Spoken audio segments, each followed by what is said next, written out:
Pessoal, meu nome é Sara Machado e nós estamos iniciando mais um episódio do nosso podcast. Sejam bem-vindos ao Papo de Laticínios. Lembrando que o Papo de Laticínios é uma iniciativa da Evomilk e a Evomilk é a nossa patrocinadora oficial. A Evomilk oferece duas soluções inovadoras para a indústria de laticínios e para a indústria de alimentos, o Evomilk e o Evopack. O nosso aplicativo Evomilk simplifica e aprimora a gestão dos processos e das pessoas no campo para a indústria de laticínios. Ou seja, o Evomilk faz o controle das operações no campo. E o Evopack revoluciona a maneira como as indústrias de alimentos gerenciam os programas de autocontrole. É a transformação digital dos programas de autocontrole. Para conhecer mais sobre as nossas soluções, vocês podem acessar evomilk.com.br. E para não perder nenhum episódio do Papo de Laticínios, vocês vão lá no YouTube, vão procurar por Papo de Laticínios, vão se inscrever no canal e vão acionar o sininho. Toda semana, toda segunda-feira tem um episódio novo aqui. Então não perca tempo, vai lá, se inscreva para vocês acompanharem os conteúdos que nós estamos preparando para vocês.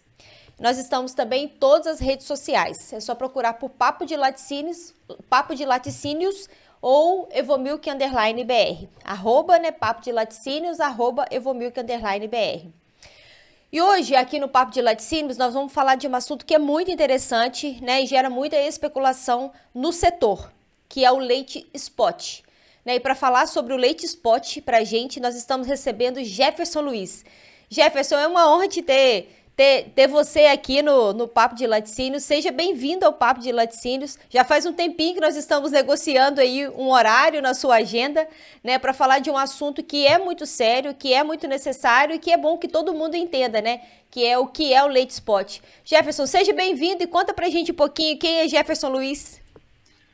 Oi, Sara. Então a gente já vem aí há um tempo já tentando alinhar esse momento, né? Para mim é extremamente gratificante porque eu já venho acompanhando aí o trabalho de vocês e muito de pertinho e ouvi e vi muita gente boa, entrevistas maravilhosas nesse espaço. Então, para mim é muito gratificante estar aqui, ainda mais para falar de um tema que pouco se fala muitas vezes assim de uma forma mais ampla, Mais técnica, assim, né? mais técnica técnica, também. exatamente, porque é o leite spot, né? Exato. Mas fica à vontade, Sara, estou aqui totalmente à disposição do Papo de Laticínios. Ô Jefferson, para quem ainda não te conhece, conta um pouquinho da sua história, né? O que é o seu trabalho hoje, né? Como é que você tem propriedade para falar de um assunto pra gente, né? Tão sério que é o leite spot, né? Conta pra gente um pouquinho sobre o trabalho que você desenvolve aí no sul do Brasil. Vamos lá, então, meu nome é Jefferson Farias, e eu sou engenheiro agrônomo, formado aqui no Sul, formado na Universidade Federal de Pelotas, e ingressei no primeiro momento, alguns 2 anos, 3 anos, eu trabalhei com arroz irrigado, logo que formado, né, que aqui é muito importante essa cadeia aqui, e depois, logo em seguida, em 93, eu entrei na cadeia do leite, né, prestando assistência a produtores, na época, numa central de cooperativas, que até hoje existe aqui, né, importante laticínio aqui do Brasil. E aí foi indo, e logo entrei na função de gestão diária. E em 2005, naquela época, antes desse período, o leite spot ele não era muito significativo e tal. Enfim, aí em 2005 eu fui realmente ter minha primeira experiência com leite spot, né? Casualmente foi aí, 2005. 2005, foi aí no teu estado, né? Eu saí daqui do Sul, numa operação que a empresa que eu trabalhava, uma operação nova, no interior de São Paulo, e eu fui comprar leite spot, né? Porque a gente falava assim, no Triângulo Mineiro, Alto Paranaíba, Sul de Minas, Noroeste de São Paulo, e aí eu fui ter um contato, meu primeiro contato com o leite spot justamente aí perto de você aí, né? Que legal, que legal. Eu sou quase 20 anos, então, de leite spot na cabeça. É um Ô mercado bom, um Jefferson, mercado interessante. ô Jefferson, para a gente começar, eu queria que você falasse para a gente o que é o mercado de leite spot, como que ele funciona, né? Como que funciona essa compra e venda entre as indústrias de laticínios? O mercado spot, ele é eu considero ele um canal de comercialização extremamente importante, né? Por ser pouco assim falado, e ele tem alguns estigmas, principalmente na cabeça do produtor, Ele é um canal de comercialização que se comercializa entre indústria e também entre indústrias e empresas não indústrias, como cooperativas, associações, enfim, né? Empresas especializadas em captação de leite e vender nesse mercado. Logicamente que o volume transacionado entre indústrias ele é maior. Tal. Bom, ele é um canal que diferencia-se dos outros por ser um canal de comercialização de matéria-prima, né? Então, o custo, ele é muito relevante dentro dessa negociação, porque ele está na base da cadeia, né? Então, já é um mercado hoje ainda tem bastante pulverizado, ele tem muitos compradores, muitos vendedores, ele tem toda uma dinâmica diferenciada em função vamos dizer assim, sazonal, né? Diferenciada entre as regiões no país. Então, basicamente, para iniciar, eu acho que é por aí.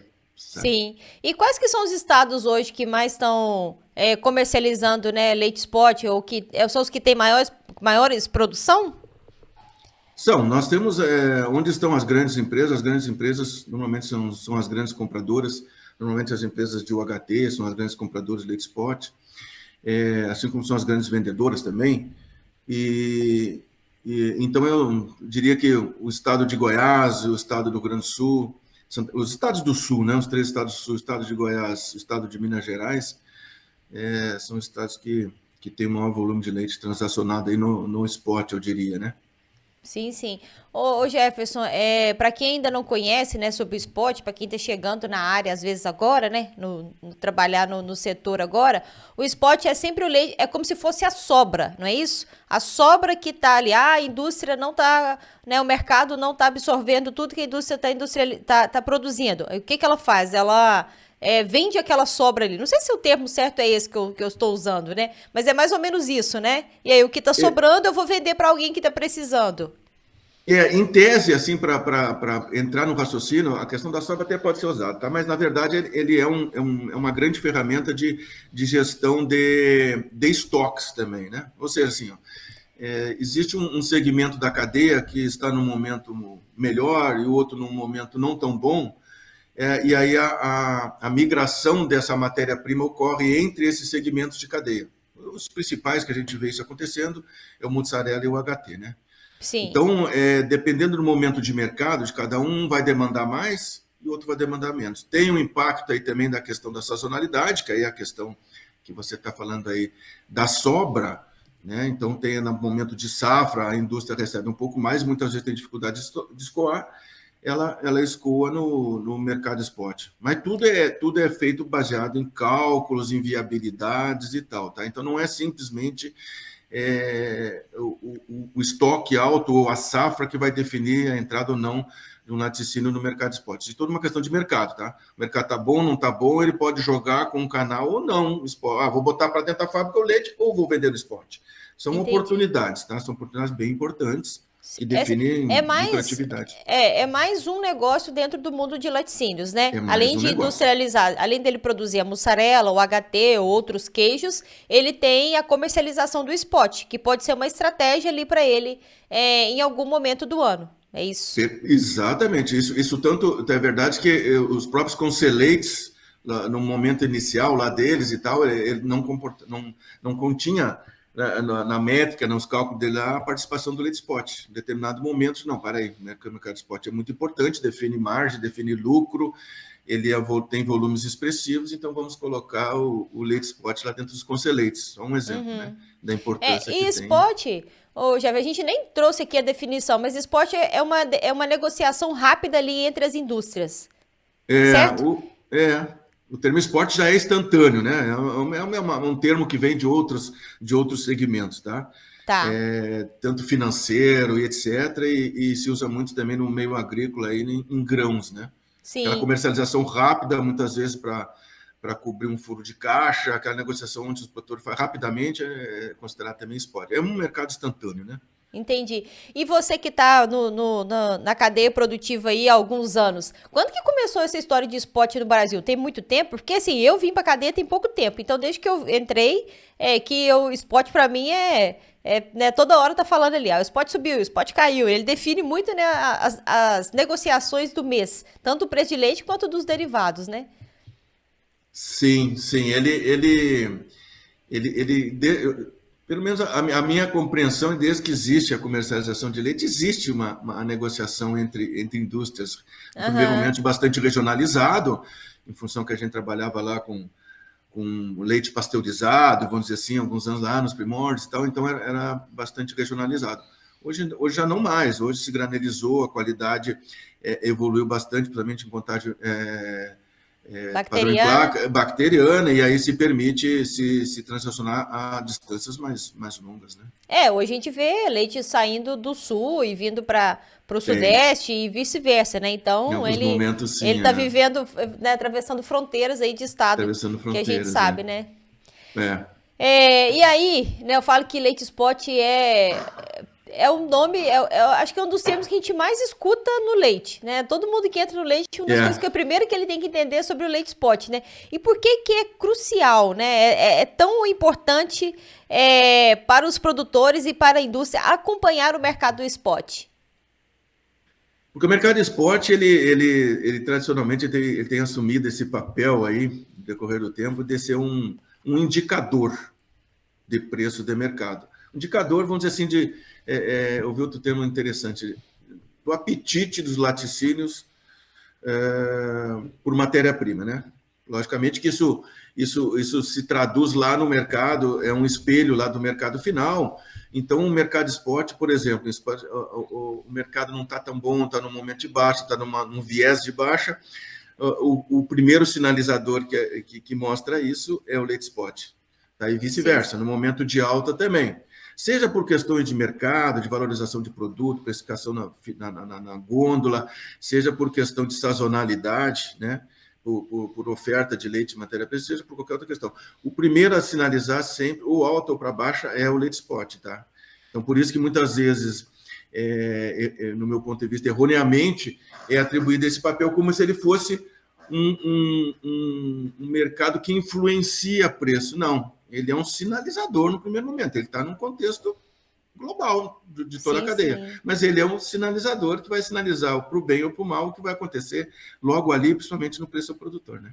Agora, tanto o produtor quanto a indústria de laticínios é importante acompanhar, né? A gente já sabe disso. Agora, assim, onde que eles podem buscar essas informações e como que eles monitoram isso aí ao longo do mês e ao longo do ano para eles não perderem informação ou não perderem uma negociação?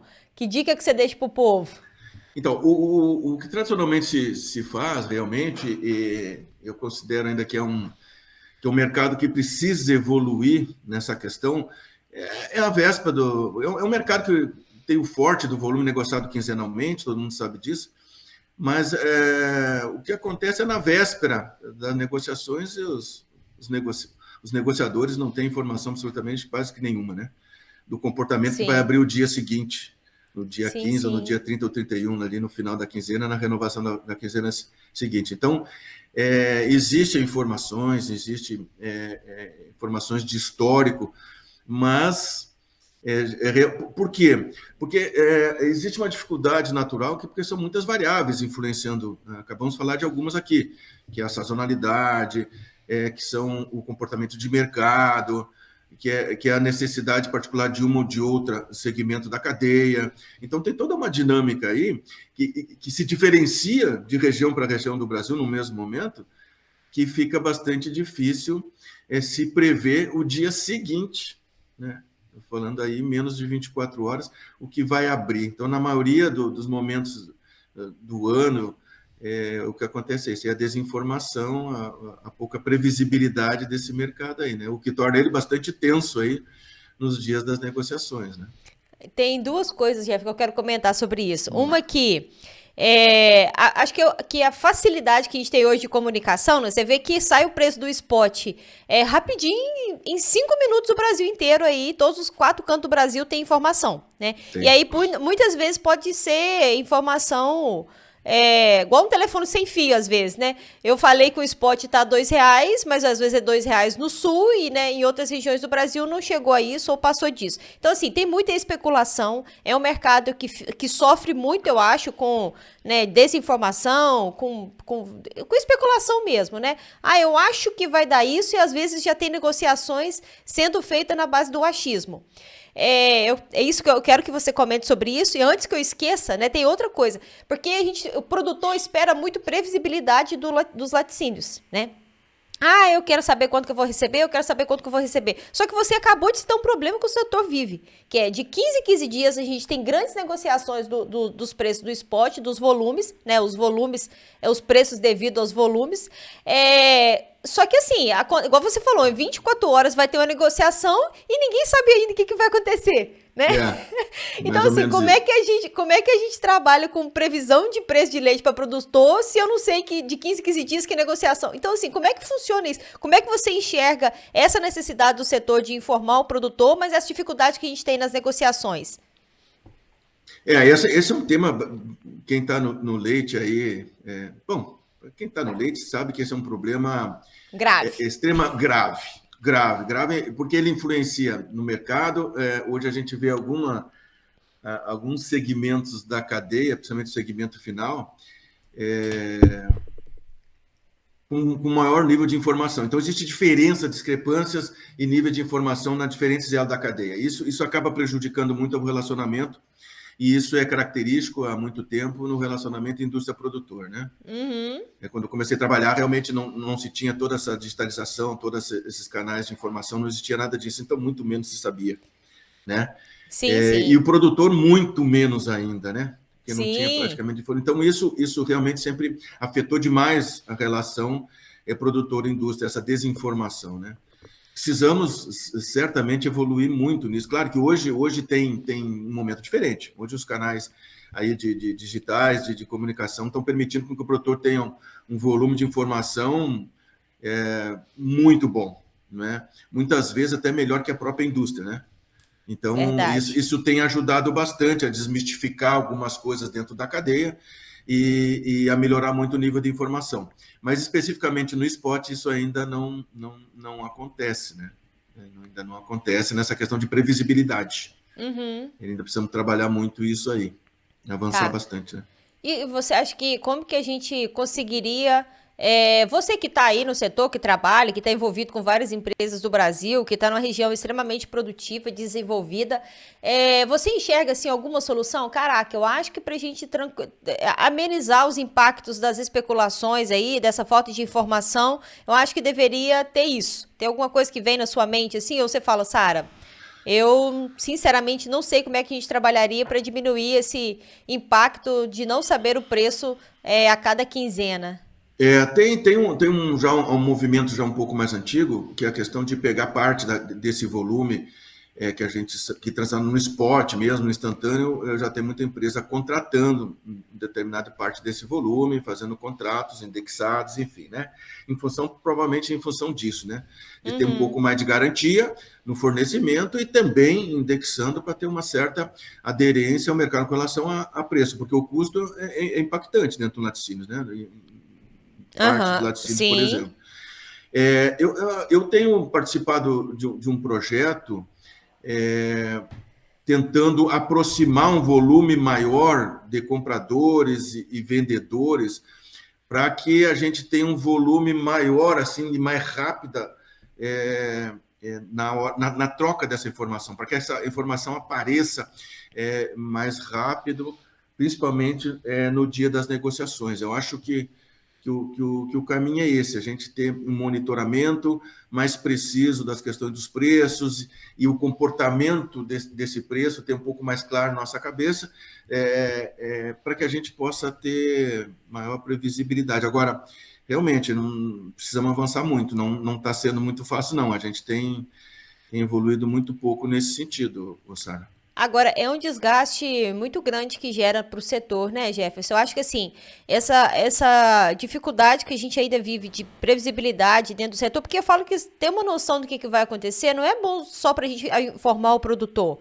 É bom para o setor, né, eu imagino.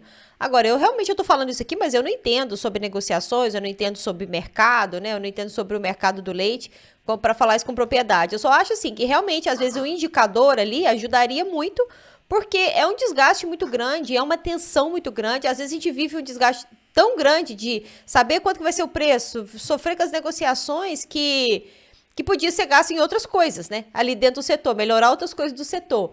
Mas eu tô falando aqui, mas eu sei o quanto que é difícil, né? E leite é um dos maiores desafios que a gente tem no Brasil, É, é fazer isso, né? Eu sei que tem é. muita gente boa, né, trabalhando para né, achar esse indicador aí que pode facilitar, né?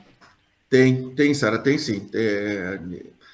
Tem os agentes de mercado, vamos dizer assim, que já têm bastante experiência nesse mercado, mas é logicamente que são posições normalmente unilaterais, muitas vezes ou é comprador, ou ele é vendedor, e logicamente que os interesses acabam impactando aí na informação que permeia nas redes sociais, principalmente, né? Aham, Enfim, sim, sim.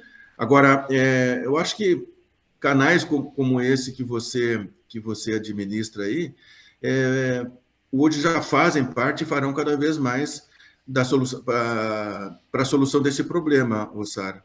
Tá? Que Eu acho que bom. é questão de ir comunicando, de ir conversando, de ir entendendo melhor as coisas. As variáveis são muitas, né? E não é da noite para o dia que nós vamos ter realmente isso mais claro, essa previsibilidade, assim, tão necessária e tão pedida aí pela cadeia, né? Mas eu acho que a questão está na informação mesmo, né? À medida que as Sim, pessoas sim. conhecerem melhor a dinâmica, o impacto das variáveis em cada momento, as coisas vão se tornar muito mais fáceis, né? É, é, Previsíveis e etc. igual nós comentamos, né, Jefferson? A gente tem a comunicação que melhorou muito nos últimos anos. Eu acho que da Melhorou. pandemia para cá, então, a gente tem É, praticamente em todas as casas, né, da zona rural, tem celular, né? Eles têm acesso à internet, têm acesso à comunicação, o que é muito positivo. Só que a gente tem o lado negativo disso, que é a quantidade de informações erradas que chegam, né? De, manda um áudio, tem uma, né, às vezes aconteceu uma conversa ali entre um comprador e um vendedor, né? As pessoas mandam só a parte que interessa, né? Às vezes é uma parte, um print da tela, às vezes é um áudio. Então isso é tudo muito rápido, né? Isso rápido. dissemina assim, em poucos minutos, né? Todo mundo tem essas informações. Então a gente também tem isso de negativo, igual você falou. A gente precisa de ter bons canais, né? Boas páginas, boas informações para as pessoas irem entendendo o que é verdade. Da mesma coisa política, né? O que é verdade e o que é mentira. Tem que acompanhar, Tem que né? Tem que ter acompanhar. gente séria falando para poder, para o setor não sofrer prejuízos por causa de fake news, né? Que Sim, é basicamente isso. e como é um mercado, como todo outro, bem atrelado ao consumidor final, ele, por exemplo, a dificuldade existe. Por exemplo, ano passado, em julho, nós tivemos o nosso melhor momento no Leite Spot, né? O melhor preço, né? Sim, Esse ano foi o pior, sim. né? Claro que agora, a partir de julho também, foi baixando. Vamos pegar julho contra julho, ano contra Aham. ano. Nós tivemos, um ano foi o melhor, o ano passado, e esse ano foi horroroso, né? Ele veio caindo desde abril.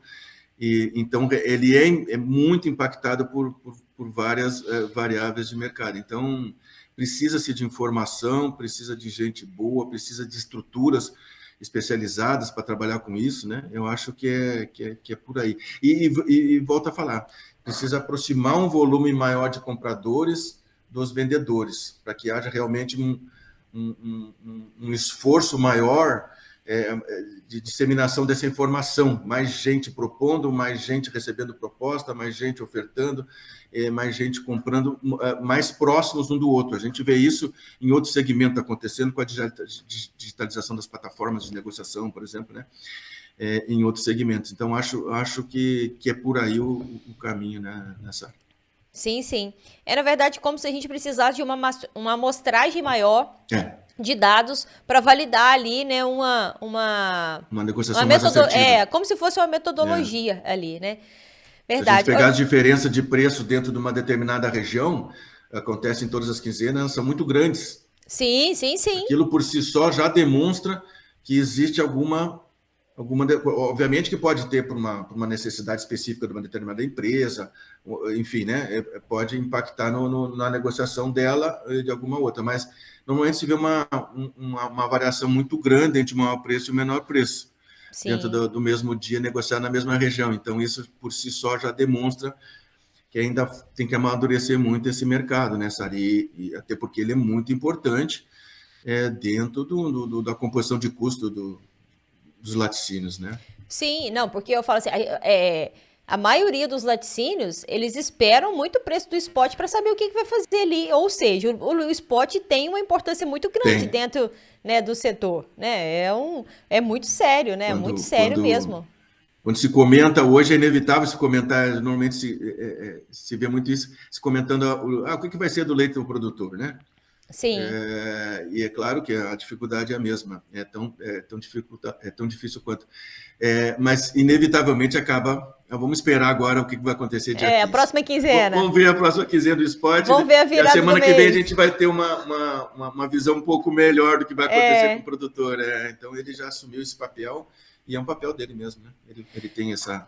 A gente sabe que as flutuações, né, dos preços, elas afetam tanto os produtores quanto a indústria de laticínio, né? Principalmente por causa de tudo que nós acabamos de citar aqui, essa dificuldade dessa previsibilidade, né? De saber exatamente como é que vai ser as negociações. Mas você acha que quem que sofre mais? Assim, libera seu coração de qualquer tendência. Né? Quem que você acha que sofre Sarah, mais? É o produtor ou a indústria? Então, quando não se tinha informação, sempre existia aquele direcionamento para a indústria, que era o elo que ganhava mais, enfim, não sabia nada, então, como era a indústria que recebia o leite, vendia o leite e pagava o leite, existia uma visão. Aí teve alguns eventos importantes, como as CPIs do leite, lá nos anos 2000, início dos anos 2000, que acabou botando outros ingredientes, né? Outros participantes dentro dessa cadeia aí de agregação de valor, né? Que foram os varejos. Os varejos apareceram muito naqueles eventos, teve hoje várias CPIs pelo Brasil afora, em função de uma grande crise do leite, né? E a partir dali começaram a se fazer estudos e tal, de margens, composição de margens, distribuição de margens, e depois foram ver que isso acabou tendo uma dinâmica e acabou mudando de mão com uma certa regularidade, né? Hoje a gente pode dizer que num curtíssimo espaço, nos últimos anos aí, a indústria que era teoricamente a detentora da maior parte das margens, hoje dá para se dizer que ela detém a menor parte, né? Agora estamos vivendo num momento de mudança nos últimos 3, 4 meses, tá? Precisamos ainda entender melhor isso. Mas até então, de 2020 para cá, vamos dizer assim, podemos dizer que a indústria foi a que teve as margens mais achatadas, né? Uhum. Mas hoje isso aparece com uma certa precisão, com estudos e tal. Precisamos melhorar isso? Precisamos, porque esse entendimento aí eu preciso saber, né? Onde estão as margens, até mesmo para se desenvolver decisões, políticas públicas e etc, focadas em um segmento ou outro, né? Sim, sim. E existe alguma estratégia que dá para esses grupos, né, adotarem, tanto os laticínios quanto os produtores, para se proteger um pouco sobre essas flutuações? Eu sei que procurar por informações é importante, mas existe outra coisa que de repente pode ajudar eles a serem menos impactados? Por esperar só pelo preço, né? Às vezes é só o preço que vai resolver, ou tem alguma coisa que eu posso fazer aqui? A previsibilidade de preço, eu acho que nós estamos muito longe aqui no Brasil, né? A gente precisaria atuar no mercado de bolsa mercantil aí, alguma coisa desse tipo, para poder realmente prever 3, 4 meses aí de preço. Então, isso não é possível. É claro que a gente precisa, agora se discute muito essa questão de competitividade da nossa cadeia, frente ao leite importado, por exemplo, né? Você fala junto aí dos nossos vizinhos aqui, sim, Argentina, Uruguai. Então, isso abre discussões muito calorosas e muito importantes para se explicar. Hoje, além do câmbio, onde que está pegando a questão da competitividade do leite brasileiro? Então, você chega num custo que eu sempre digo assim há um bom tempo para os meus clientes da minha consultoria, é que a gente precisa realmente olhar para cada processo, né, da indústria, vamos pegar a indústria, porque eu trabalho especificamente com ele, e olhar e dizer assim, cara, aqui nós não somos competitivos, tem espaço para melhorar. Seja ele em nível de produtor, seja de preço e perfil de produtor, etc., transporte, escala, enfim, tem toda uma conversa que precisa acontecer e que agora está num momento bem interessante, está acontecendo, que a gente precisa olhar para ver, onde é que nós podemos ser melhores? Onde os argentinos, onde os uruguaios, né? Onde a Nova Zelândia, enfim, se aprofundar um pouco mais disso e entender e aplicar em ações, né? Então, Eu acho que a indústria, como ela está ali no centro da cadeia, né, está Sim. absorvendo ali de todos os lados, ela tem um papel fundamental nisso, né, que é entender essa visão e atuar em cima, através das suas estratégias, nessa questão toda, para poder dar competitividade e para poder, com isso, distribuir melhores margens ao longo da cadeia, né, Sara? Ô Jefferson, você falou aí de competitividade, falou dos seus vizinhos aí, né? Falando seu vizinho, porque você tá mais perto dele que Estou eu, mais né? perto aqui. Mas é você que tá mais perto aí, de repente tem mais informações verdadeiras, né? Eu falo assim, é subsídio mesmo que deixa esse leite, né, que facilita esse leite chegar aqui mais barato, ou tem outras coisas de competitividade, igual você citou, que realmente ajuda ao leite dos nossos vizinhos aí, Argentina e Uruguai, ficarem mais barato que o nosso. Porque assim, tá toda essa especulação, tá bom, a gente tá sofrendo muito, realmente o setor tá sendo tá frágil, né, pelos volumes. É. Só que tem alguma coisa que a gente pode aprender com eles em relação para nos tornar mais competitivos?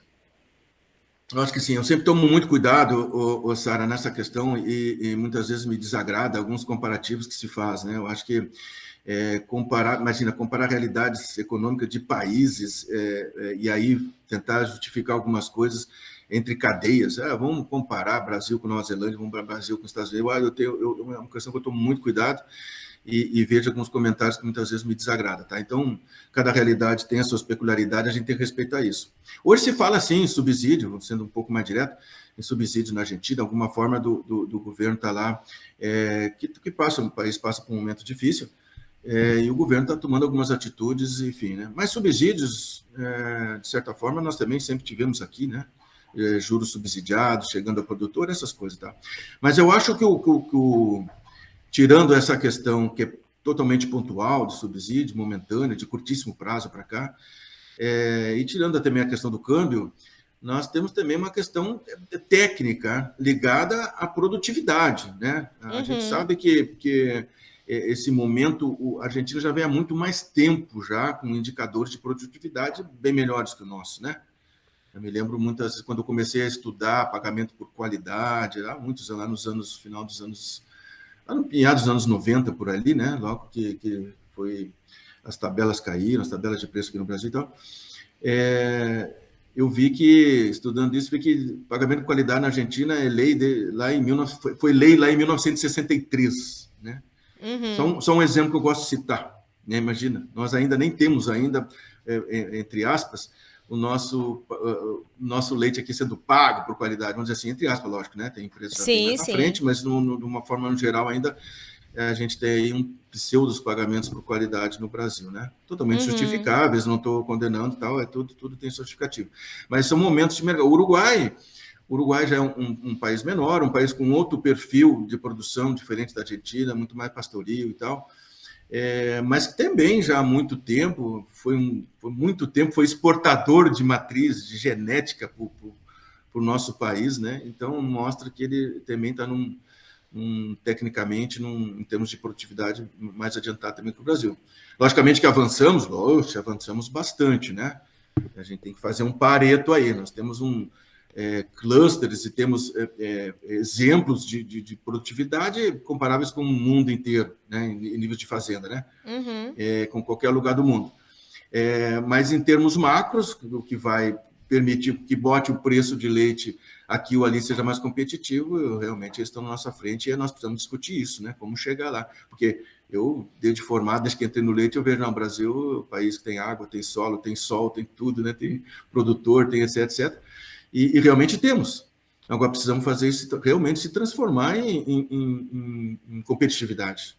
Né? Sim, sim. Levando com um ingrediente a mais agora, que é a questão do meio ambiente e tal, essa questão toda. As responsabilidades, né? Responsabilidade Você falou assim, né, que é difícil de comparar a gente com outros países, né, porque né, tem inúmeras diferenças, peculiaridades, isso. E assim, é verdade, porque do meu estado para o seu estado, a quantidade, né, de diferença que a gente tem, né? Não dá para comparar, né? Pois é. Algumas coisas talvez, mas muito pouco, tem que tomar muito cuidado no comparativo, né? Eu Pois sempre é. vejo, e é uma questão interessante, essa questão da informação, existe uma geração de informação muito muito grande, pelo próprio histórico, né, da produção do leite sempre foi focada no Sudeste, né, Minas, São Paulo, aquela coisa toda. Então, logicamente que existe aí uma geração maior de informação, existe mais gente envolvida e tal. Mas quem está aqui do Sul muitas vezes sente uma certa dificuldade ouvindo aí as pessoas falarem daí sobre leite, porque ainda carece da informação direcionada aqui do Sul, peculiar aqui do Sul, né? É um momento diferente do Sul sempre, a sazonalidade aqui é diferente daí, claro que está se aproximando agora, mas, enfim, tem uma questão da agricultura familiar, tem uma questão de minifundo, tem uma questão totalmente das pastagens, quer dizer, a produtividade, base né? tudo, vamos dizer assim, entre aspas, é bastante diferente, né? Mas também já tem melhorado bastante isso aqui, né? Já tem muita informação vindo aqui do Sul também, até porque o Sul vem assumindo um papel cada vez mais importante dentro da produção de leite no Brasil, né? Então isso acabou naturalmente acontecendo. Sim, sim. Ô Jefferson, existe uma relação, né, muito próxima entre os preços do spot e o preço pago ao produtor, né? Eu quero que você comenta pra gente se isso costuma variar juntos. E outra coisa que eu quero que você já traga para essa pergunta será que o Conselheite, né, que os Conselheites podiam dar uma minimizada nessa expectativa que a gente fica, né? Quando que vai, né, o preço do leite vai depender? Porque em alguns lugares, algumas pessoas, né, os preços andam juntos, né? O preço do produtor anda juntinho com eu não sei assim, se isso é certo, não sei se está certo fazer isso, né? Os dois caminharem juntos e se de repente os conselheiros podiam colaborar para diminuir esse impacto, né, que gera. Não, excelente pergunta, Sara. Eles andam juntos, sim, aliás, juntos, vamos lá. Em alguns momentos, o preço ao produtor até anda junto com o spot, né? Normalmente, num cenário mais estável, ele tem um gap aí, ele acontece antes do movimento no spot de 30, 60 dias, né? Isso é o normal. Mas tem alguns momentos que eles andam junto, eles fazem o mesmo movimento. Então, é possível sim, mas eles andam muito próximo, vamos dizer assim, é de 0 a 60 dias, né? Normalmente o que varia, essa previsibilidade que a gente acabou de falar, ela é difícil de acontecer. Mas normalmente é isso. Então o produtor já alega, o movimento está esse no spot, então podemos esperar que vem para nós também. E os conselheiros é fantástico, sabe? Eu participei muito de conselheiros, principalmente na origem do conselheite aqui no Rio Grande do Sul. Do Paraná foi muito pouco, só quando eu fui gestor por uma empresa da captação lá, que eu participava, mas não foi na origem do conselheite, né? Até porque foi um dos primeiros. Participei também da formação do conselheite no Mato Grosso do Sul, no tempo que estive por lá, fazendo captação por lá. E sempre, enquanto trabalhei aí em Minas Gerais, nos meus clientes e, enfim, nas empresas que trabalhei, eu sempre dizia, porque aí sempre foi muito forte a questão dos indicadores ligados à CPEA, né? Tradicionalmente, e funciona muito bem, é usado CPEA. Eu sempre dizia, gente, vamos lá no Sul a gente tem uma experiência com os conselheiros, que é outra informação, uma informação diferente, que vem a complementar. E realmente, eu sou um defensor sempre dos conselheiros, né? Eles nos ajudaram muito naquele momento que eu te falei, eles foram criados um pouco depois ali das CPIs do leite e tal, que veio essa ideia, e ele ajudou e vem ajudando muito nessa desmistificação, nessa visibilidade melhor intracadeia, né? Dentro da cadeia, como é que as coisas acontecem. E como ele é ligado ao mercado diretamente, eu acho muito, muito, muito bom. O trabalho que eles estão fazendo, estão evoluindo. Muitas vezes eles são, em função de algum gap de dias aí, dos levantamentos, eles são muitas vezes criticados, mas eles têm um papel fundamental, né? Sim, dentro sim. Dessa evolução nossa como cadeia. Eu também sou muito fã, eu gravei um podcast aqui com o Jonathan Mar, só falando sobre o conselheite. Então, para quem tiver dúvida, né, quem quiser saber mais, tem um episódio lá com o Jonathan Mar só sobre conselheite. Então, ele explica todinha a metodologia junto com o pessoal, né, do Paraná, e é muito legal. E é uma metodologia que eu acredito muito também.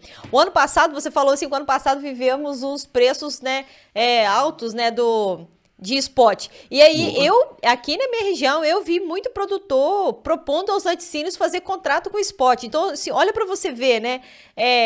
A gente está falando de Conselheite, falando de indexador, falando de quanto que o preço do leite caminha junto com o spot.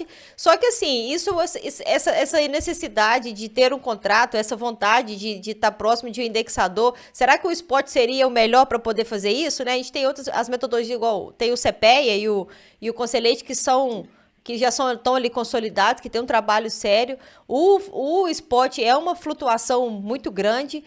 E assim, eu vi isso acontecer, eu vi acontecendo assim, eu vi esse desejo, né? Eu queria fazer um contrato com o spot. Só que o ano passado, né? Quando ele chegou a R$5, né? Agora ele tá R$2. Imagina se faz os contratos, né? Então, e você já respondeu, você praticamente perguntou e respondeu. Pois ele não, sabe, existe sim, ensaios, já são antigos, já os ensaios, algumas multinacionais tomaram essa iniciativa no passado de contratar, pelo menos parte desse volume de terceiros. Mas eu também já tive muita experiência com isso, e por conta da volatilidade e da característica do nosso mercado, né, de ser um produto muito volátil, de ser um mercado muito volátil, é muito difícil, sabe? Eu já trabalhei com CPEA, com Conselheite, com CPEA, agora o Spot está aí com contratações, principalmente em Minas Gerais, né? Ligadas ao Milk Point, indicador do Milk Point. Então, isso sempre vem acontecendo, vem se tentando fazer. Agora, realmente, não está fácil, né? Houve um pull disso, daqui a pouco isso caiu em função de momentos, principalmente momentos de mercado, onde alguns contratos tiveram que ser quebrados. Enfim, é uma dinâmica muito difícil quando a gente fala em contrato, né? Agora, nossos indicadores estão cada ano que passa, eles estão realmente melhorando e tal, principalmente a questão da confiabilidade, né? Não que eles não sejam confiáveis, são confiáveis, mas a questão do entendimento das pessoas. Por exemplo, você falou em Conselheite, ele precisa sempre, só um exemplo, né? Assim como os outros também. Você está sempre sendo realimentado na cabeça das pessoas, como é que é feito o cálculo, as pessoas confundem os indicadores e eles são totalmente diferentes, as informações são diferentes, mas as pessoas que estão no meio. E aí, vale para produtor, vale para laticinista, vale para dono de laticínio, vale para todo mundo. Ele acaba, em algum momento, confundindo as coisas, né? Sim. E isso é uma questão de maturidade, eu acho, né? A questão está evoluindo e tal. Mas nós temos aí uma questão interessante. Eu acho que o esporte ele tem tomado essa frente. A gente tem que pegar esse gancho também, evoluir nisso. Por quê? Porque a gente vê também que a balança assim, tá se movimentando em nível de número de produtores na cadeia, número de laticínios, fala-se certa concentração e ela vem realmente acontecendo, e não é só nesse, vem no transporte, vem no varejo, quer dizer, as relações elas estão mudando, elas vão mudar cada vez mais, com mais intensidade, e logicamente que a questão da relação entre elas, ela tem que mudar. Então, se experimenta algumas coisas via spot, contratos ou não e tal. Até porque o spot também não é simplesmente uma negociação pontual, né? A gente vê muito que existe um ingrediente aí que é relacionamento, né, entre comprador. Sim. Isso é importante. Então, existe, em boa parte dos volumes, existe uma que se cobra muito. Não, peraí, vamos lá, nossa relação já é antiga, me quebra essa, vamos lá, não vamos tão fundo esse mês, vamos lá e tal. Então, existe também uma certa relação. Tá? E essa relação dentro da cadeia, ela realmente precisa, porque ela está mudando, né? As forças, elas vêm mudando, né? Então, de alguma forma, nós vamos ter que se relacionar diferente entre todos os elos, né? Claro que o varejo e indústria, isso já é uma coisa já mais evoluída e tal, mas vai ter que mudar também, né? Porque a balança como um todo entre produção e consumo, ela está mudando, as forças, os pesos, né? Então, talvez contratos e outras formas vão aparecer aí. Né? É verdade. Ficar esperto, entender melhor isso. É verdade. A busca, né, pelo leite spot, ele reflete a demanda, né, da indústria de laticínios.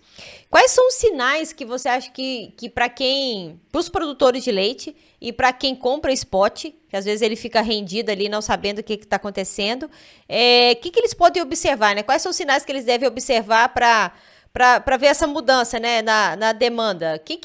Falou, olha, cara, todo dia, sei lá, tal do dia 20 do mês, observa lá, sei lá, de repente isso é um comportamento do consumidor lá no supermercado, entendeu? Né? Porque às vezes o produtor ou alguns indústrias de laticínios ficam esperando muito dos negociadores de spot, mas às vezes ele pode observar alguma coisa. Deixa eu assistir o jornal aqui e saber o que aconteceu na última semana. Deixa eu ir na rua e ficar observando como é que tá o movimento do supermercado. O que o pessoal tá pegando, colocando no carrinho do supermercado. Porque é tudo isso que influencia, né, Jefferson? É tudo isso.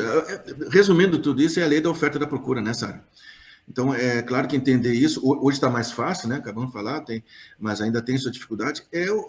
Tem oferta, está super ofertado ou pouco ofertado, tem muito consumo ou pouco consumo, impacto direto, né?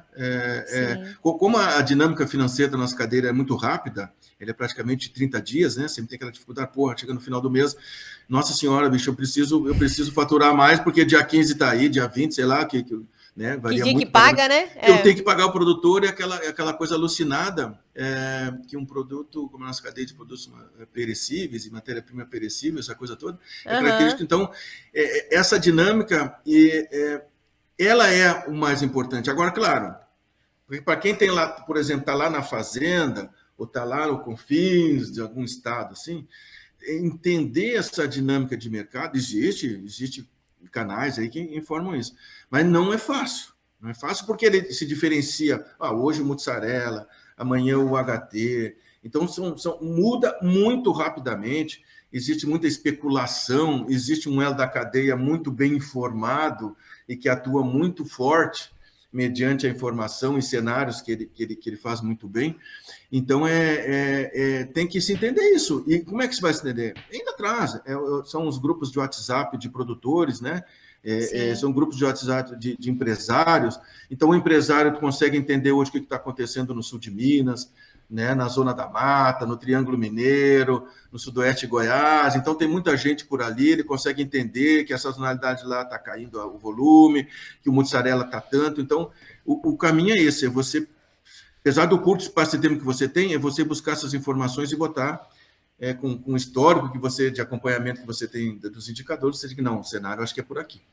Coisa que não se tinha há pouco tempo atrás essa possibilidade, né? Porque não se tinha essa informação batendo assim muito, muito forte, a não ser o telefone, né? Ligava para um, ligava para outro, como é o spot hoje, liga para um, liga para outro, o que reduz muito a amplitude da informação e dos contatos de negócio, né?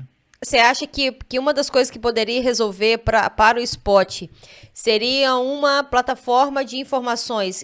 Você acha que numa plataforma de informações as negociações seriam em relação à previsibilidade, né? Com certeza tem mais coisas que você pode acrescentar. Mas você acha que, de repente, uma plataforma pode ser uma solução boa para o spot? Porque a gente sabe que muitas das negociações é isso aí. Ô, Jefferson, quanto que você tem para vender? Quanto que você quer comprar esse mês? Né? Quanto que você vai pagar? Né? Então, é muito isso que acontece. Às vezes é muito...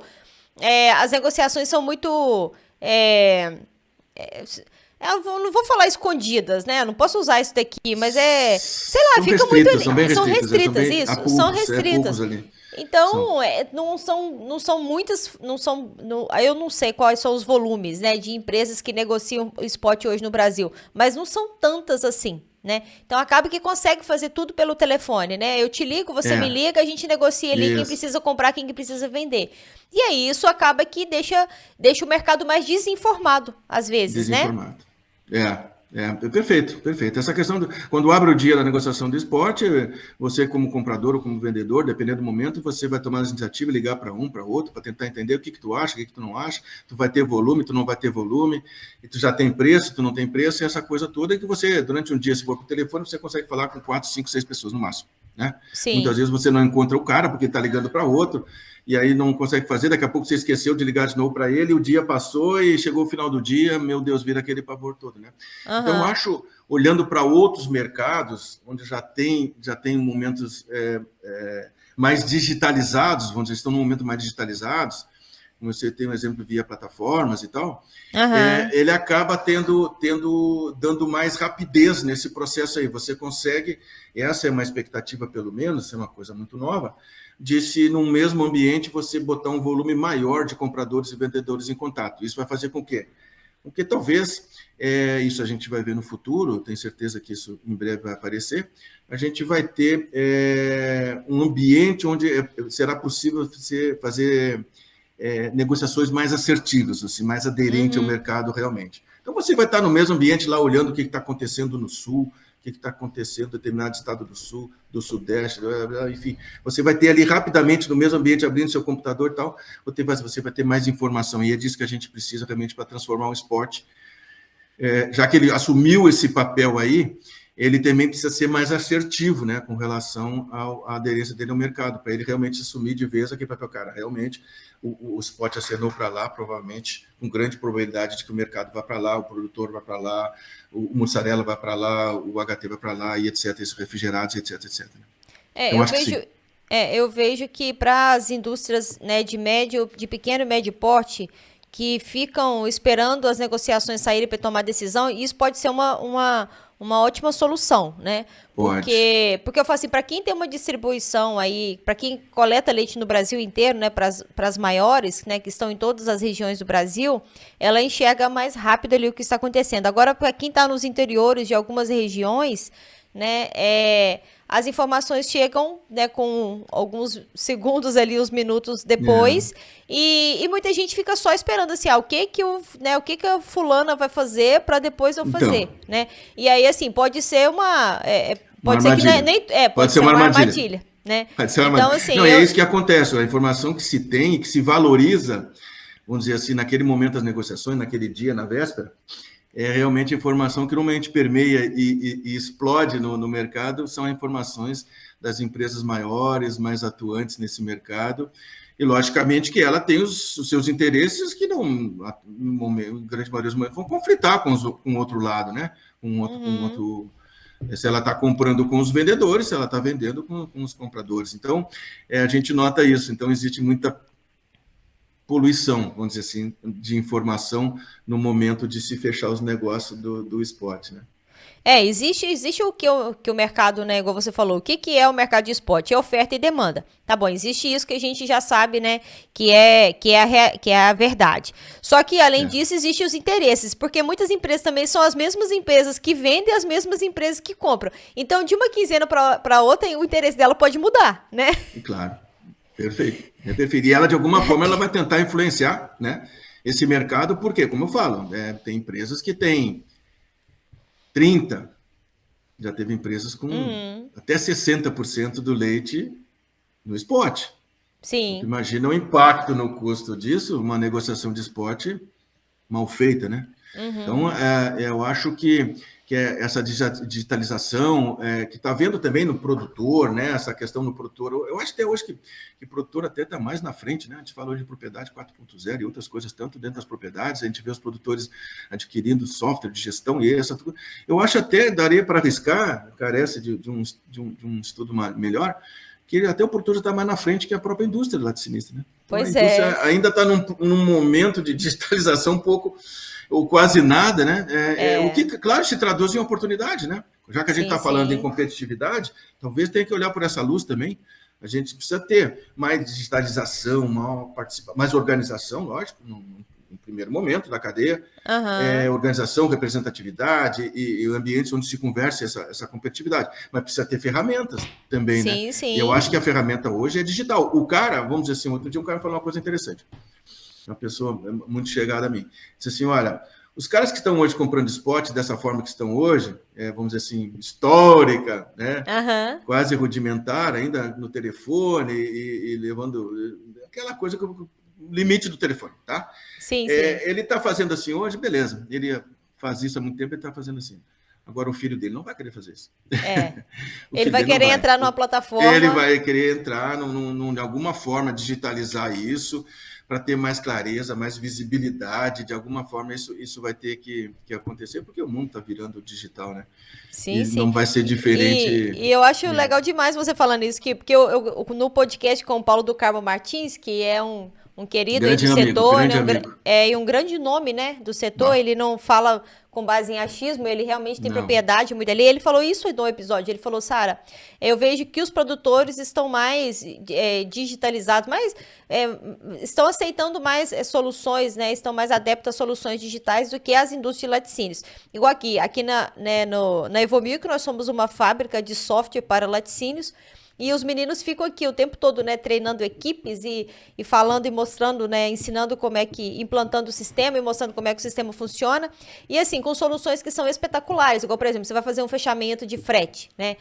Se você consegue roteirizar melhor ali, se você consegue observar a ociosidade melhor ali, se você conseguiu economizar 3 centavos ou 1 centavo, isso faz muita diferença, né? E às vezes o cara acha que uma tecnologia, né, uma solução, um software, um aplicativo é caro né, ali ele enxerga aquilo como uma despesa por laticínios dele, mas ele não enxerga o benefício que aquilo pode trazer, né? Porque fazer tudo manual, né? Fazer tudo na base do achismo, quanto que eu acho que está chegando de leite de verdade? Onde que o meu caminhão passou de verdade? Se você não consegue acompanhar o que está acontecendo, você não tem dados todo dia, porque no leite a gente tem que ter dados todo dia, né? Fica muito mais difícil você fazer isso no final do mês, quando aí você já sabe, aí o prejuízo já veio, você não pode fazer nada contra aquilo. Não pode fazer nada, Tu né? sabes que eu tenho um exemplo disso, acho que é um exemplo fantástico a questão da roteirização, né? Então, há um pouco mais de 2 anos atrás, eu fui contratado, minha consultoria foi contratada por uma multinacional brasileira aqui, um laticínios, né? Para fazer uma avaliação, tá? Da área de captação de leite dele. Bom, beleza. Aí, chegando lá, levantei tudo e tal, foi. E quando cheguei nessa questão, o cara me mostra o mapa das rotas de coleta, né? Beleza, rotas longas, rotas razoáveis. Fiz a minha crítica assim por região, lógico, tal, mas tinha rotas longas. Eu digo, mas vocês, com todo esse volume de leite que vocês têm, por que vocês não roteirizam, né? Não, a gente teve uma experiência no passado e tal, não foi tanto. Então aí sabe, a oportunidade está aí. E aí agora para os meus clientes, que eu tenho de lá para cá, eu estou na consultoria desde 2017, lá para cá eu sempre bato e cito a roteirização como exemplo, né? Porque onde eu passei, normalmente a gente acabou implantando a roteirização. É um bom exemplo, né? É a digitalização, quer dizer, cara, é o digital, ele está aí à nossa disposição, ele está aí para otimizar os nossos processos. Então vamos usar, ele está aí, é viável, está disponível, cara. Cara, eu me interessei por isso. Cara, eu preciso entender melhor como é que é esse negócio de roteirização. Como é que um software pode formar as minhas rotas de uma forma mais eficiente, né? Sim. Eu quase que não acredito no negócio desse, né? Eu que faço minha vida toda no olho, né, no conhecimento da região, como é que isso pode... E é o valor aí que eu sempre dito, casualmente, Sara, são esses 3 centavos. Você citou muito bem. Eu cito aí 2, 3, 4 centavos, 5 centavos, talvez hoje, dependendo da região, dependendo da coleta, da característica da coleta dessa empresa. Então, esse é um potencial gigantesco. E aí que vai nos remeter à questão da competitividade, né? Sim. Na Argentina, desde as primeiras vezes que eu fui lá, eles já coletavam o leite com Romeu e Julieta. Isso mais de 20 anos atrás. Sim. Aqui no Brasil, até pouco tempo atrás, ainda era meio proibido, dependia do Estado, sabe? Mas lá, há mais de 20 anos, eu não sei te precisar quanto, já coletavam com o Romeu e Julieta, né? Sim, quer dizer, verdade. Tem um frete competitivo. Então, nós precisamos ter produtor competitivo, frete competitivo, industrialização competitiva, distribuição competitiva, né? Precisamos ter qualidade. Então, tem que nessa cesta aí que está a nossa competitividade, né? Precisamos exportar, precisamos ser, enfim, né? Eu acho que é por aí mesmo. Eu acho que entender. Eu acho assim, a gente fica falando competitividade, mas quais são os pontos, né, de competitividade que a gente precisa de consertar aqui, né? E aí um deles é o frete. Exatamente. Um deles é o frete, né? A qualidade do leite são coisas assim que parece que a gente sabe muito bem. Não, mas eu sei muito bem. Né, mas no final das contas, eu falo que eu faço a live aqui com o Merinaldo, né, toda segunda-feira, e ele fala uma das dicas que ele sempre dá pra galera, fala, galera, olha pra dentro da sua porteira ali, né, olha pra, que cada indústria tem as informações, então observa as suas informações, né, então é isso, aproveitar o software que tem, aproveitar as soluções que tem, os aplicativos que tem, treinar as equipes e ter informações mais rápidas para tomar decisões mais assertivas, igual você falou, né, não dá pra eu esperar no meu fechamento eu descobrir o quanto que o meu mês foi ruim, né? Isso aí é que eu acho que é o perigo da cadeia. Exatamente. Não dá para chorar o leite derramado. Não dá. Melhor não deixar ele derramar. Melhor né? não deixar ele derramar, né? Então é isso mesmo, né? Isso Jefferson, envolve inteligência, envolve instituições, envolve estratégias, e principalmente informações, né? Hoje se tem. Sim. Mas tem que se discutir e chegar objetivamente a estratégias e ferramentas de ação nessa tão famosa competitividade. Né? Você falou em algum momento que tem alguns elos da cadeia que está mais organizado que o outro, né? Você enxerga que quem está melhor, né? É produtor, eu falo em questão de organização, de estratégia de competitividade, né? Quem você acha que está melhor, o produtor, a indústria ou o varejo? Nós vemos, eu acho, vamos pegar no curto, no médio prazo, né? O varejo, né? O ponto lá que está mais próximo do consumidor, em função de um processo de concentração já mais antigo, né? Que hoje dá para se dizer que tem uma concentração bastante importante dentro da cadeia, o varejo, ele realmente ele detém uma capacidade maior, né? Ele se organizou primeiro, inclusive nessa questão das informações, de entender as cadeias. Muitas vezes nos pegamos discutindo aí, dentro dessa minha trajetória, assim, pô, mami, o varejo tem mais informação que a gente. Tem mais informação de nós, indústria, de nós, produtor, do que nós mesmos. Né? Então, então isso realmente ainda eu acredito que ainda seja uma realidade nossa, tá? E depois vem a questão da indústria produtor. Logicamente que a indústria tinha, por ser um elo central ali da cadeia, ela sempre deteve mais informação. Tá? Mas a qualidade da informação também é questionável, né? Claro, tem melhorado, sempre nesse aspecto. Mas hoje a gente vê o produtor, né? Ele deu um grande salto aí, depois das redes sociais, ele deu um grande salto e está aproveitando isso, está sabendo aproveitar isso. Então, ele usou disso para realmente criar um ambiente de forças equiparáveis aí, com a indústria. Então, hoje é difícil saber realmente quem está. Claro que o produtor é muito mais pulverizado, existem perfis diferentes, a gente teria que fazer uma análise disso diferentemente por perfis de produtores, mas, de uma forma geral, dá para se dizer que a produção já vem resgatando muito essa questão aí, com muita força. Então, difícil saber se é a indústria ou o produtor. É mais fácil dizer que o varejo tem mais informações, está mais organizado, né? Sim, sim. Mas a própria representatividade do produtor hoje já se destaca com relação à própria indústria. Né? Nós temos grandes iniciativas no Brasil representando produtores com muita força, frente ao governo, frente à discussão de cadeia, e a gente não vê as representações da indústria no mesmo ritmo, vamos dizer assim. Né? Entendi. Então, precisamos evoluir mais com força nisso. Tem outra coisa que eu queria que você comentasse, que é sobre captação, assim. É só a minha opinião, eu queria que você desse a sua. Eu acho que, então a gente está falando de esporte, a gente está falando de negociações, a gente está falando de relacionamento, né? A gente está falando de preço de leite ao produtor, que são o que movimenta o leite no Brasil, né? São as negociações que movimentam. E assim, o quanto que a nossa captação... Eu acho que a nossa captação precisa melhorar muito. Sabe, assim, eu falo, as pessoas que estão envolvidas na captação do leite no Brasil, na comercialização ali, né, entre indústrias e produtor e indústria. Porque, às vezes, a gente precisa de ter pessoas bem informadas, né, dispostas, né, a ler todo dia pela manhã antes de sair de casa, porque é muito sério, né? Eu falo assim, não dá para você chegar num produtor levando uma informação que é base só achismo seu, né? Não dá para você chegar num produtor com uma informação de um preço de spot que foi negociado lá no Rio Grande do Sul e você tá, né, no interior de Minas Gerais. Então, assim, que você enxerga sobre isso? Sobre, né, as equipes de captação de leite do Brasil? Sara, eu acho que tem que ir lá na origem, talvez, na questão da estratégia da maioria dos laticínios, né? A captação, normalmente, a gente vê ela rodando 30 dias, né? 30 Sim. dias, tem lá a responsabilidade, botar frete e tal, paga o produtor, inicia dia 1º do 0, tá? Eu acho que isso tem que se dar um passo atrás e se trabalhar na questão da estratégia. A maioria dos laticínios poderia se empenhar mais nessa questão da estratégia, saber o que eu quero. Bom, já que está falando só de captação, o que eu quero da minha captação? O que eu preciso dela? Hoje e amanhã. Sim. Né? Claro que os laticínios, os maiores, aqueles mais inovadores e tal, já fizeram esse papel. Hein? Os exemplos estão aqui entre nós. Tá? Mas a grande massa de laticínios que fazem a captação, e até mesmo cooperativas, não laticínios e tal, precisam ter, eu acho, do meu ponto de vista, estratégia. A gente se pega muito pouco falando de estratégia, né?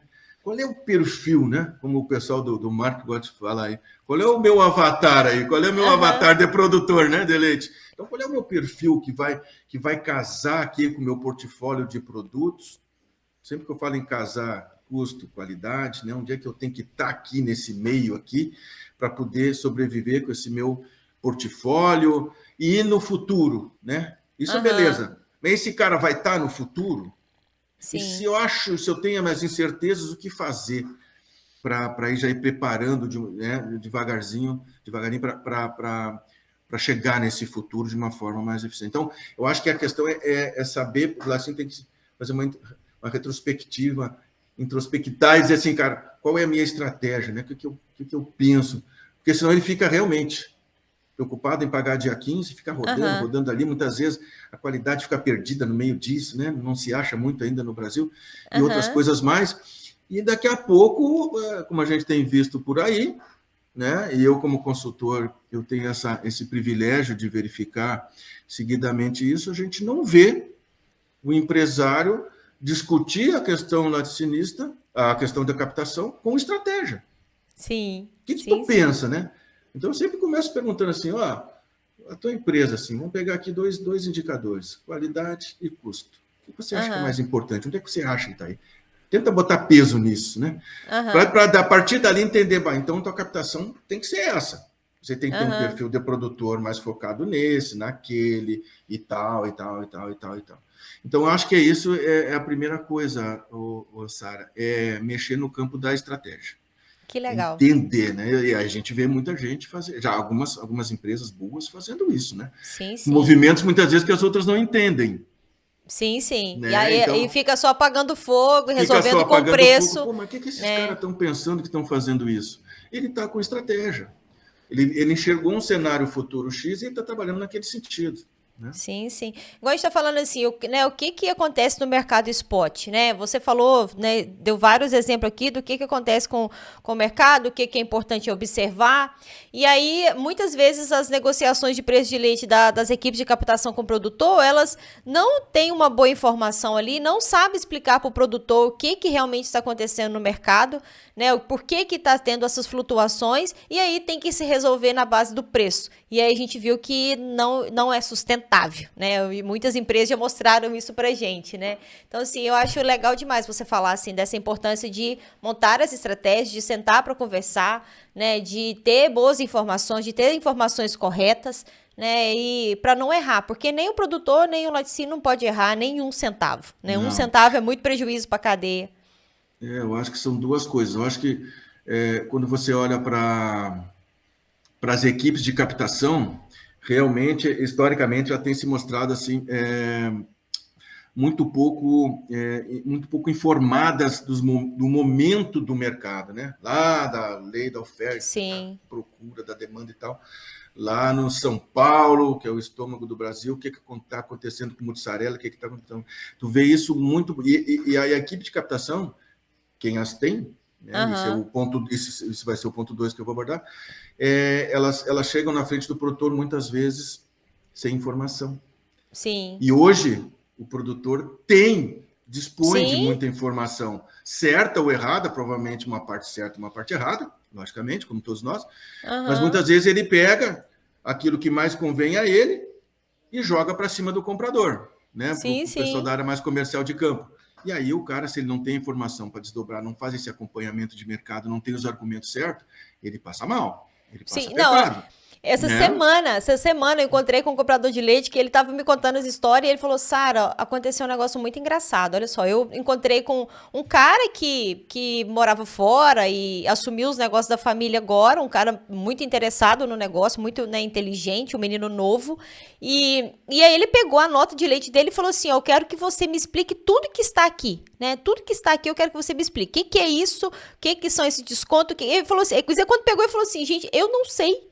Né? Eu não sei explicar para essa pessoa. Então, assim, são coisas básicas que se me perguntar também, pegar, eu também não vou saber explicar. Mas são coisas básicas, assim, que às vezes a gente precisa estar preparado, igual você falou. Os filhos, né, dos produtores de leite hoje têm um outro perfil, né? Os filhos dos donos do laticínio, os filhos dos produtores de leite têm outro perfil. E essa galera, ela precisa estar bem informada, né? Ela vai pesquisar antes de falar com você, né? Ela vai pesquisar os termos, ela vai pesquisar.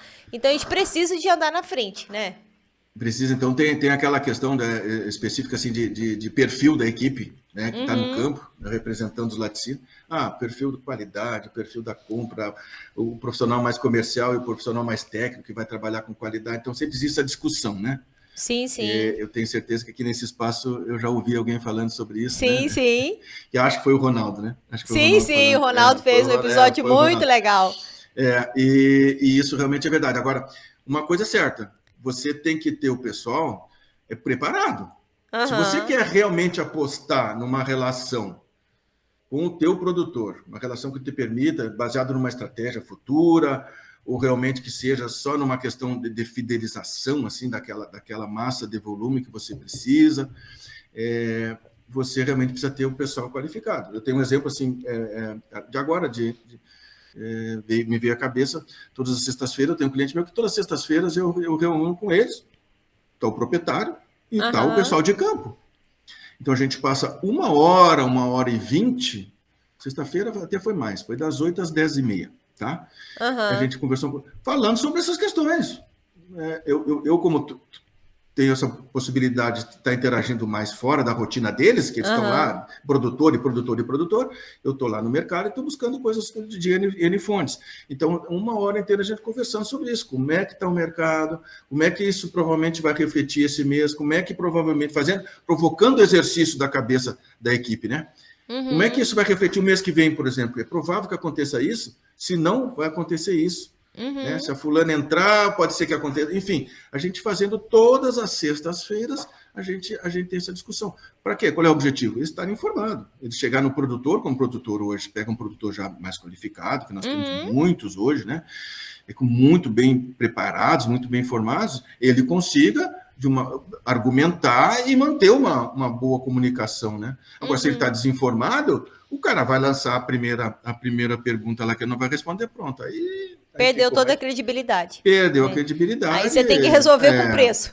Aí tem que resolver com preço. E quem não tem, é o que acontece com quem não tem essa estratégia de realmente trabalhar a relação com o produtor lá via assistência técnica, que é a principal demanda, ele tem que trabalhar com preço. Então, esse cara, se não tem equipe técnica lá trabalhando isso, bem informado, ele tem que trabalhar com preço. Ele vai pagar esse ônus via preço, né?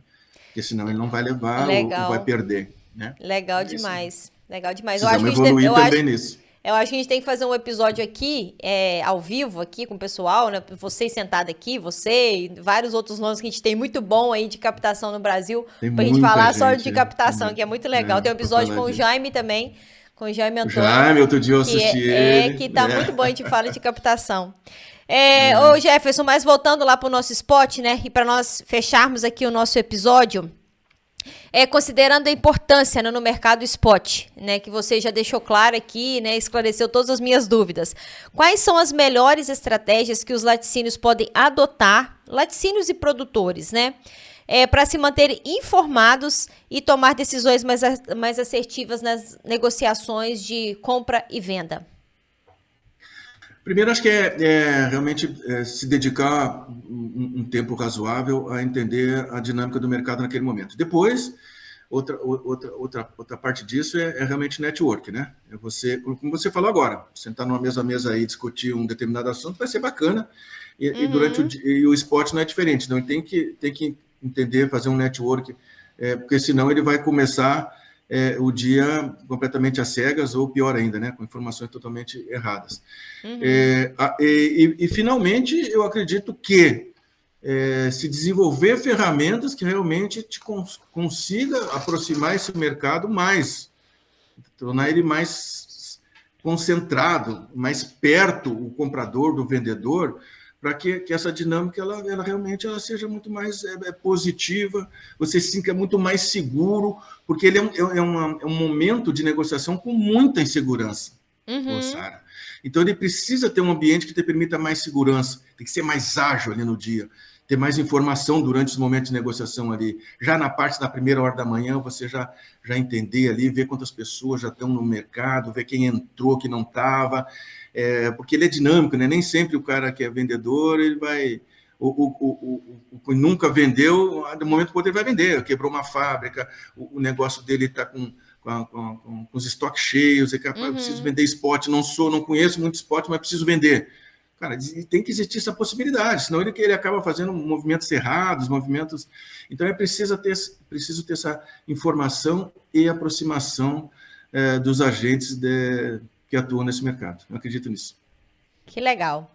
Muito legal, Jefferson. Foi uma aula muito bacana aqui sobre o mercado spot, sobre o leite spot. A gente acabou falando de outros assuntos também, porque não tem como, né, a gente não falar de captação, não falar de produtor de leite, não tem como envolver outros atores aqui na nossa conversa, mas muito legal. Eu acho que o recado foi dado, né? Eu acho que a gente deu uma esclarecida aí sobre o que é o spot, a importância que ele tem, né, no nosso mercado, o quanto que a gente precisa de ter boas informações, né? Então, tem vários canais aí que já trazem, né, outros sites. O pessoal do Milk Point mesmo é uma referência, né? Hoje tem pessoas iguais a você, né, iguais a outros profissionais que estão aí ajudando as indústrias de laticínios. Então, muito obrigada, né, pela sua aula. E fala pra gente aí, para quem quiser contratar, né, os trabalhos aí do Jefferson, onde que o pessoal te acha? Se você trabalha no Brasil inteiro ou se não, é só o pessoal do Sul que vai ter o privilégio? Não, eu já trabalho assim, já tenho clientes no Brasil inteiro, né? Bom, eu tenho a minha empresa de consultoria, que é a Originar, né? Está lá no Instagram e tal. Jefferson Farias também vão me achar. Sim. Enfim, eu tenho, Sara, eu queria pegar a oportunidade de tudo que nós falamos aqui hoje. Claro que tem boa parte de achômetro nisso, como você falou, usando o mesmo termo, né? Até você se referiu ao Paulo, eu acho que a hora que o Paulo achar já está muito bom, né? Eu vou pelo achômetro do Paulo e acima de qualquer coisa. Ele pode achar, ele achou, né? Tá bom, tá ótimo, era tudo que precisava ouvir, né? Então, existe muito achômetro nisso e, claro, isso sempre vai existir. Sim. Agora, eu queria salientar aqui, parabenizar você, né? E a Evomilk e tal, pelo trabalho. Eu acho que são vocês que vão fazer essa roda aí da informação realmente virar como ela precisa, tá? Eu tenho realmente, desde os primeiros episódios, logo que eu tive contato com vocês, eu tenho me tornado assíduo aí nas tuas entrevistas, porque realmente você tem levado gente de altíssimo nível, né, extremamente atualizadas e com propostas e com ideias muito interessantes, tá? Então, eu tenho aprendido bastante aí com os teus eventos do Papo de Laticínios. E confesso que eu fico emocionada de receber um elogio seu. Não, mas são merecidos, viu? São muito merecidos, né? Eu já vi várias outras pessoas também se referindo dessa forma. Não é exagerado, não. Eu acho que nós precisamos de papos de laticínios para a gente poder ver a tão esperada competitividade no leite. Era a informação. Pega a informação, no primeiro momento já está ótimo, informação de boa qualidade, informação de vindo de pessoas com muita visão, e aí desenvolve as suas ações e ferramentas e vai embora, arruma a competitividade. Né? Precisam acelerar. Nós estamos indo, naturalmente a gente está indo, a gente sabe disso, mas a gente precisa acelerar esse processo. A gente está vendo isso esse ano. Pois é, verdade. A coisa pegou, né? Então, eu acho que... Obrigada, muito obrigada, Jefferson. Realmente, um elogio seu significa muito pra gente. Eu sou uma admiradora do seu trabalho, né? Da garra que você tem, né? Das informações que você gera. Você é um nome importante no Brasil. Então, realmente, um elogio seu faz toda a diferença aqui pra gente. E que bom que nós, né, estamos contribuindo em alguma coisa pra cadeia. A gente faz com muito amor, né? Muito amor mesmo aqui pelo leite, né? Eu falo que o leite é desse jeito, né? A gente prega a praga do bezerro e não tem jeito. Praga do bezerro. Eu fui aprender esse termo aí com vocês. A praga do bezerro é uma das coisas, entre tantas coisas que eu aprendi aí, essa foi uma, viu? Eu falo que a gente tem que fazer um episódio aqui chamado A Praga do Bezerro e trazer vários nomes aqui, né, que estão há muito tempo no leite, para poder contar as histórias aqui pra gente, que são muitas histórias. Eu falo assim, a gente dramatiza, a gente, né, sofre, mas são muitas histórias boas, são muitas pessoas boas, são muitos resultados bons que o leite já mostrou pra gente que deu, né, que dá, né? Então Maravilha. muito legal, muito legal. É ótimo mesmo. O caminho é esse. O caminho tá aí na nossa frente. Exatamente. Jefferson, fica aqui o nosso abraço, né? O abraço do Papo de Laticínios, o abraço da Evomilk. Muito obrigada pela sua disponibilidade, muito obrigado pela sua disposição, né? Muito obrigado pelas informações, pelo bom humor, né? Pelo carisma que você trouxe aqui pra gente, tá bom? Tá bom, Sara. Eu que agradeço. Um abraço a todo mundo na nossa cadeia e que vamos em frente, né? Não vamos desanimar. Tem um caminho maravilhoso a ser trilhado aí pelo leite. Verdade, verdade. Pessoal, para vocês não perderem nenhum episódio, é só vocês se inscreverem lá no canal Papo de Laticínios. É só procurar por Papo de Laticínios lá no YouTube, se inscrever, acionar o sininho e vocês vão ter uma imensidão de conteúdo que tá lá para vocês. Nós estamos também lá no Spotify, né? Então, enquanto vocês dirigem, né, vão para o trabalho, vocês podem ouvir os episódios igual esse aqui com o Jefferson sobre o mercado, né, do leite spot. Siga nossas redes sociais, né? Evomilk _BR, Papo de Laticínios ou Sara.machados. Um beijo para vocês e até a próxima semana.